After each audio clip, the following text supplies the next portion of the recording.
गाजा, weed, tobacco, joint, तोप, शिवजीको बुट्टी, नाम पनि त्यति नै धेरै र अन्धविश्वास पनि त्यति नै। यसो चिने जानेको भाइ बहिनीहरूलाई ए नखाउनु हो यस्तो त खानु हुँदैन भन्यो, होइन दाइ यो त लिगल हो अरे नि त भन्छ। लिगल त होला, लिगल अहिले अमेरिकाले लिगलाइज गर्यो होला कतिवटा स्टेटमा, तर लिगल त चुरोट रक्सी पनि लिगल छ नि त।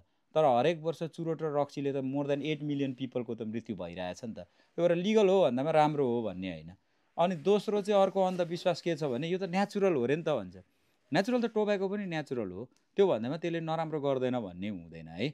अनि थर्ड थिङ चाहिँ होइन मैले कता पढेको राम्रो हो रे नेचुरल प्रोडक्ट भएको हुनाले, रोगमा पनि युज गर्छ रे भन्छ। रोगमा युज गर्छ होइन, मल्टिपल स्क्लेरोसिस, एचआइभी होइन, क्रोनिक क्यान्सर्सहरूमा रोगमा युज गर्छ।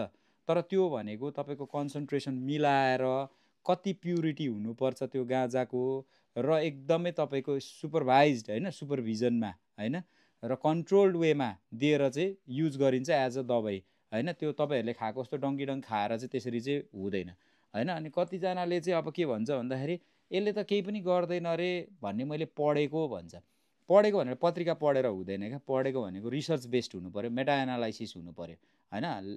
सो मेटा एनालाइसिस रिसर्च बेसमा चाहिँ के भन्छ भने गाँजा भनेको, गाँजाले चाहिँ हाइली एडिक्टिभ हुन्छ होइन। सो लङ टर्ममा तपाईँले बुझ्नुपर्ने कुरा के हो भने गाँजा एकदमै हाइली एडिक्टिभ हुन्छ।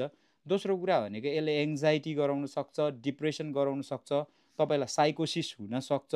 मोरोभर तपाईँ यङ एजमा तपाईँले खानु सुरु गर्नुभएको छ भने तपाईँको मेमोरी इम्पेयरमेन्ट हुनसक्छ होइन, तपाईँको दिमागको सम्झिन सक्ने सर्ट टर्म मेमोरी लसहरू हुनसक्छ होइन। त्यो कारणले गर्दा यो कुनै पनि एङ्गलबाट कहिले पनि राम्रो चिज होइन। त्यही कारणले गर्दाखेरि सकभर तपाईँको छेउछाउमा कसैले खाइरहेको छ भने नखानु भनेर सल्लाह दिनु होला। आफूले खानुहुन्छ भने त डेफिनेटली नखानु होला। हस्, थ्याङ्क यू।